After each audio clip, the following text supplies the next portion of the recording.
welcome back, guys. This is Mr. Potato 1364 coming back at you with another video. Today, instead of gaming, I figured I'd switch it up a little bit and help you guys out with the 5 good tips to extend the life of your PlayStation 5. For those you don't know, I am a gamer by night, and during the day, I am an IT technician. So I end up seeing this stuff quite a lot in my shop. But without further ado, let's start with number 1. Number 1 is the easiest. Always turn off your PS5 the correct way. Don't just unplug it or, snatch it out of the wall, throw it against the wall, whatever have you. You always want to turn it off the correct way by pressing the home button on the PlayStation 5 controller and, scroll to the bottom and hit the power button and turn it off, or put it in sleep mode. Or you can also, press the power button on the front and it will go into sleep mode on its own. Reason why you want to do this. Most of you probably know, but some of you probably don't, that the PlayStation 5 has an onboard SSD.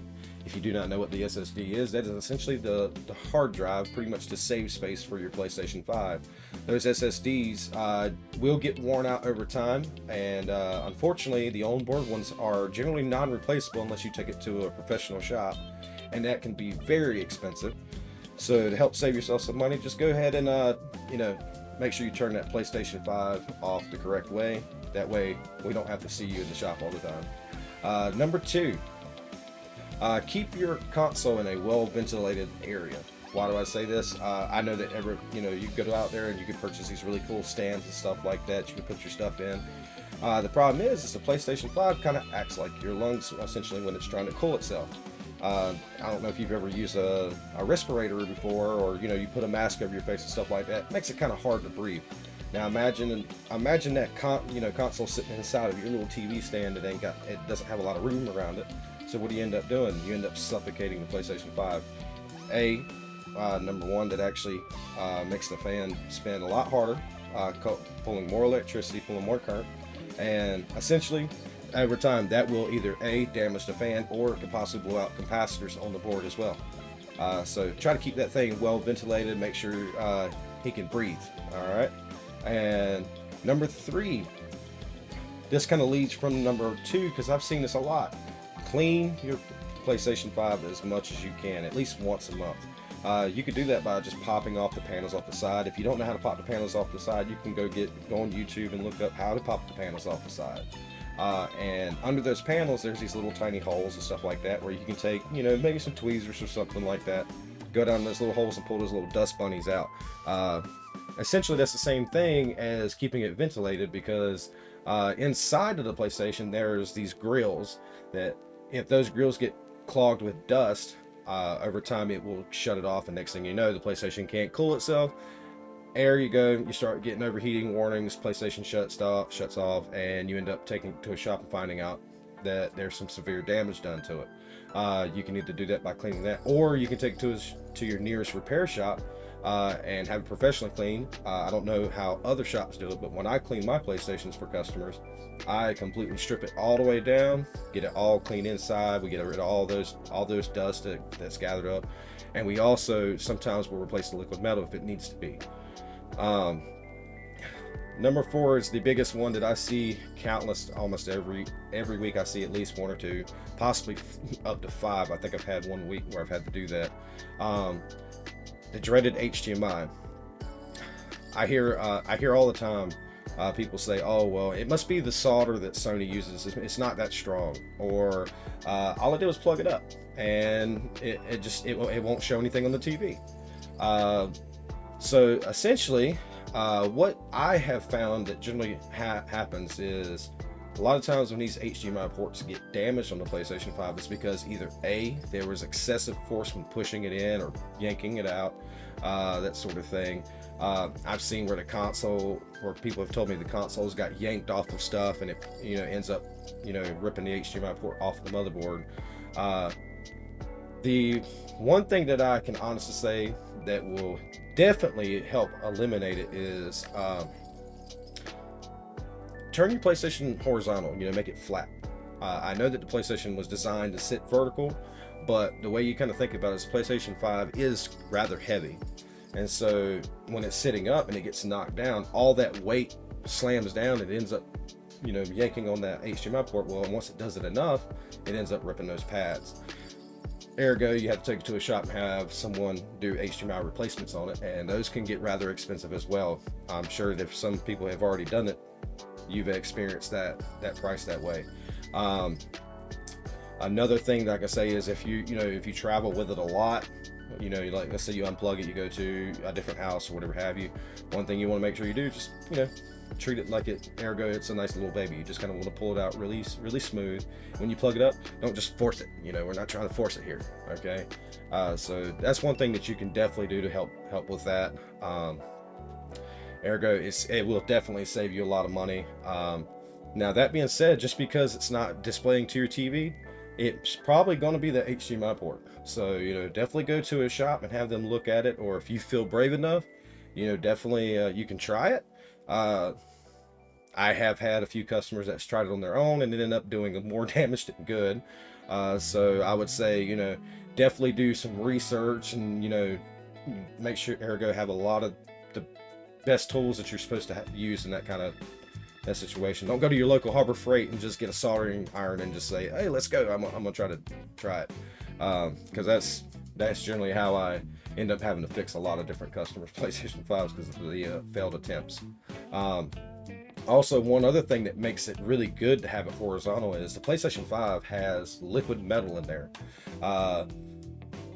What I mean by that is on the APU that they have that basically runs, that's pretty much your CPU and the graphics processor all in one. It's all sitting on that board, and the PlayStation 5 does a really good job of cooling itself because Sony chose to try out liquid metal. Liquid metal is great. Don't get me wrong. In the right application, it will do perfect.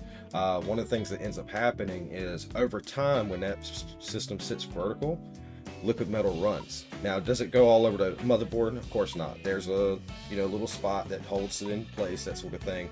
But it does tend to kind of run off the side of the the APU, and because of that, it leaves dry spots. Well, those dry spots over time will cause overheating issues, and you'll end up taking it to a shop. They'll replace the liquid metal, and you're back up and running. But that's one of the biggest things that I see a lot. And number 5, your PlayStation 5 has an SSD slot. Why is this important? One of the things you can do is you can actually go out to you can go on Amazon, you can go to Best Buy, you go all these different places. As long as you can get an M.2 SSD that's designed for the PlayStation 5, you can expand your hard drive, say, for your save space in the PlayStation 5, but also it kind of helps benefit, and this is the reason why I would say that. So for my personal one, I went and got myself a 2 terabyte SSD. Now you can get bigger. You're not stuck at 2 terabytes, but that's what I went with because I don't play enough on my PlayStation 5 to feel the necessity of having more than that. But what I do with mine, I treat it kind of like a computer. So I mainly save my onboard SSD for my operating system and its updates. Why do I do that? It just keeps it clean. It makes the system doesn't run as hard trying to find stuff, all that kind of stuff. So when I run it that way, it ends up where I save all my games and stuff like that to the replaceable SSD.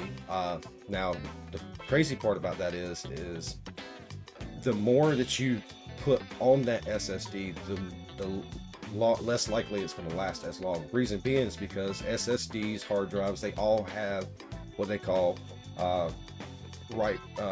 essentially a certain amount of writing speeds and download speeds that they can do. What that means is some of them have can be written on 3,000 times. So, some can be written on 5,000 times, that sort of thing. And it doesn't seem like it seems like that would be a big deal, but every time you delete a game, add a game, add pictures, erase pictures, add music, erase music, all this kind of stuff, that counts as a write. And so I try to keep my onboard SSD really for the operating system because it saves that write speed or that writability for a longer period of time. And if the expandable SSD, the one I installed, ends up failing, I just got to replace another SSD, and it's, you know, yeah, I got to spend another $100 or whatever have you, but it's still cheaper to replace that SSD versus trying to replace the onboard one.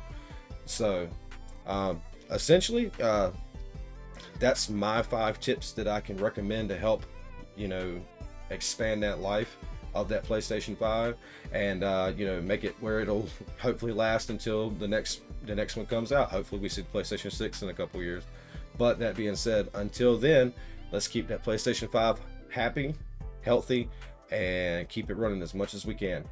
Other than that, I hope these tips were very helpful, and I hope you guys have a good rest of your evening.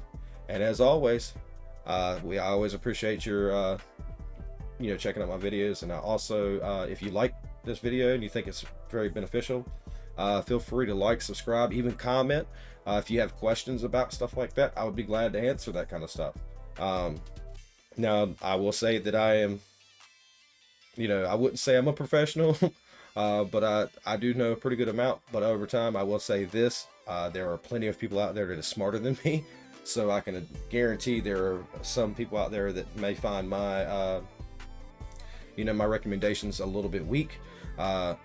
And hopefully they would comment as well, because I like to learn from others as well, because sometimes it just takes, you know, IT work is vast, and especially when you're dealing with consoles, computers, stuff like that, it just every day it's changing. So other than that, thanks for watching my video. I hope this helps.